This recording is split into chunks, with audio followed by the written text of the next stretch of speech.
Have you ever asked yourself questions such as, why am I existing? Quite strange, right? It might be normal for adults, but for an 8-year-old child, it is weird. Or is it absolutely normal because young minds start questioning about everything, including themselves? What's strange that your question is the one you challenge yourself to explain or find one universal answer. When I was a second grade student, I began to notice tons of interesting things from my surrounding. Of course, I had a lot of questions, such as, why am I existing? How can we think, run, or even move? When we're asleep, where do we go? Why don't we remember our dreams? And even more questions. I usually bothered my mom to answer my questions. Yet, my mother simply said one answer for all my questions. Can you guess what it is? The answer is, you will understand it soon when you will grow up. And when I realized that my mother won't give me a different answer, I went to my older sister and for my father as well. To be honest, at that time, I didn't really speak to my father because he was very serious and scrupulous about his work. However, one day I started my conversation with, Dad, why am I existing? He was literally staring at me and said that I should not worry about this kind of question. As for my sister, she had a lot of work to do, but I could notice that she knew the answers. But as I said, she had a lot of work to do. She just ignored me. Unfortunately, I was a pretty impatient kid, so I searched all the answers from the internet.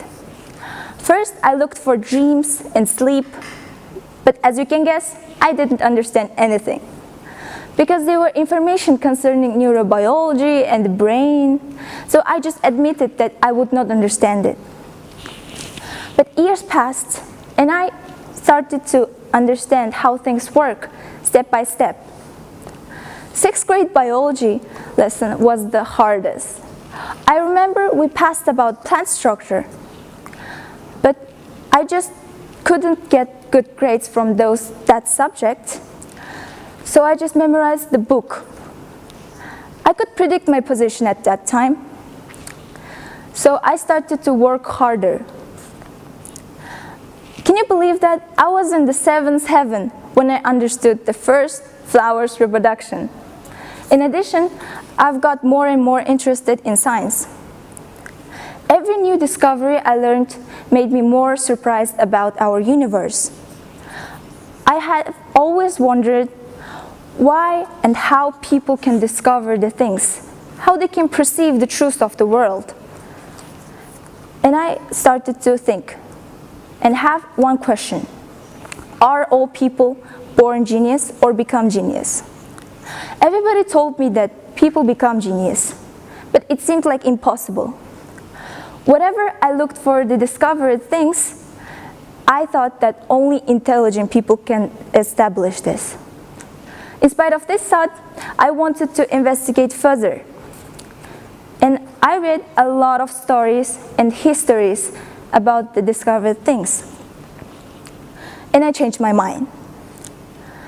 I want to give 2 simple examples. First one is about Newton's gravitational force. We all know his story, right? Apple from the tree fell down near to him, and then he provided a gravitational force. But I thought that we can discover it too. Because why didn't we discover this kind of things? Why? That's why.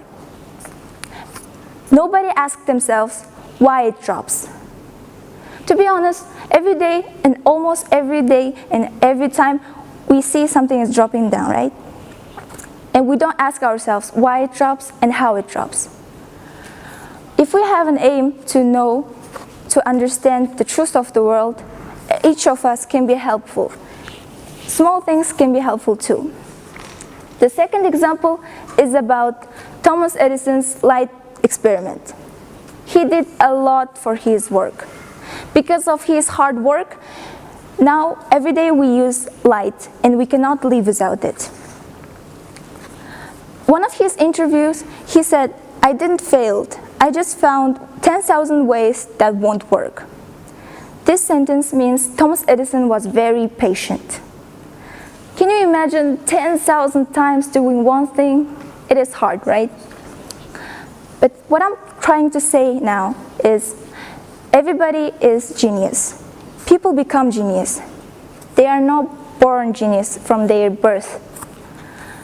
If you will be more careful about the things that is happening around us and be more patient and hardworking, we can achieve the goals and leave our names in the history. Thank you.